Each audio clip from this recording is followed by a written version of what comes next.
సందర్శించడానికి వెళ్తున్న ఓయూ విద్యార్థులను పోలీసులు అడ్డుకున్నారు.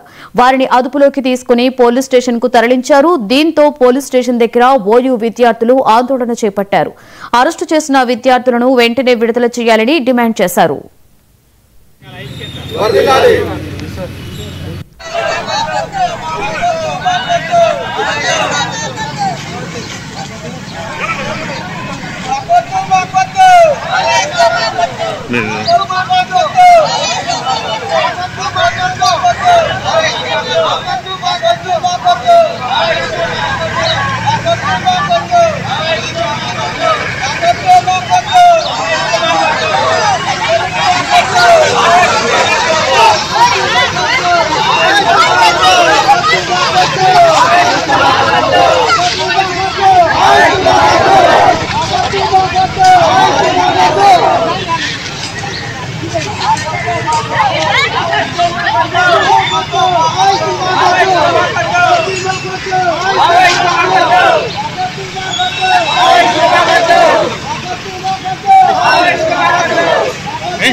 నేను ఉస్మానియా యూనివర్సిటీలో LLM PG కాన్స్టిట్యూషన్ లా చేస్తున్నాను.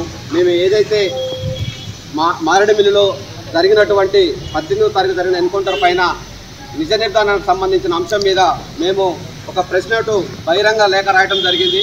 ఇక్కడ ఉన్నటువంటి ఆంధ్రప్రదేశ్ ప్రభుత్వానికి కావచ్చు, ఇక్కడ ఉన్నటువంటి DGP గారికి కావచ్చు, అదే మావోయిస్ట్ పార్టీ కూడా ఒక బహిరంగ లేఖ రాయడం జరిగింది.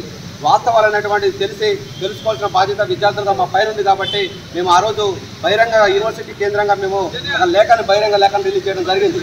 కాకపోతే ఇక్కడికి వచ్చిన తర్వాత ఆంధ్ర ప్రాంతం ఏదైతే చింతూరు పోలీస్ స్టేషన్ సర్కిల్ ఏదైతే ఉన్నదో ఇక్కడికి ఉన్నటువంటి పోలీస్ యంత్రాంగం కావాలని ఇక్కడ ఉన్నటువంటి కాలయాపన చేస్తూ విద్యార్థుల్ని పోనివ్వకుండా కనీసం ఎందుకు మమ్మల్ని ఇక్కడ అరెస్టు చేశారు, కనీసం చెప్పని పరిస్థితి, మా వెహికల్ని కూడా ఇక్కడ సీజ్ చేసి ఇక్కడ పెట్టి కనీసం మా యొక్క స్వేచ్ఛని హరించే పరిస్థితి కనిపిస్తూ ఉంది. బాహ్య సమాజం, పౌర సమాజం ఇక్కడ అర్థం చేసుకోవాల్సిన అంశం ఏంటంటే ఇక్కడికి వచ్చినటువంటి మీడియా మిత్రులు కూడా కనీసం వాళ్ళని సహకరించకుండా చేస్తున్న పరిస్థితి. ఏమంటున్నారంటే ఇక్కడ ప్రజలు తిరగబడుతున్నారు, మావోయిస్టులకు సంబంధించిన విద్యార్థులు వస్తున్నారు అనేటువంటి ఒక ప్రలోభాన్ని గురి చేసే పరిస్థితి కనిపిస్తూ ఉంది. కాబట్టి మేము ఏమంటున్నాము, ఆ ప్రజలు తీసుకురండి, విద్యార్థులుగా వాళ్ళకు ఉన్నటువంటి అప్లికేషన్స్ ఏమున్నాయి, మేము మావోయిస్ట్ పార్టీకి సంబంధం కాదు, ఇక్కడ ఉన్నటువంటి ప్రభుత్వానికి సంబంధం కాదు, పోలీస్ యంత్రాంగం సంబంధం కాదు, విద్యార్థులుగా మేము వచ్చినాము. ఏంటి మీకున్నటువంటి అప్లికేషన్స్ ఏమి, మీకేం నష్టం జరిగిందో చెప్పండి. పోలీసులు చనిపోయారా మేము నోట్ చేసుకుంటాము, మావోయిస్టులు చనిపోయారా నోట్ చేసుకుంటాం, ప్రజలు చనిపోయారా నోట్ చేసుకుంటాము. విద్యార్థులుగా మేము ఒక రిపోర్ట్ తయారు చేసి ఈ ప్రభుత్వానికి హ్యూమన్ రైట్స్ కమిషన్కి ఇస్తామనేటువంటి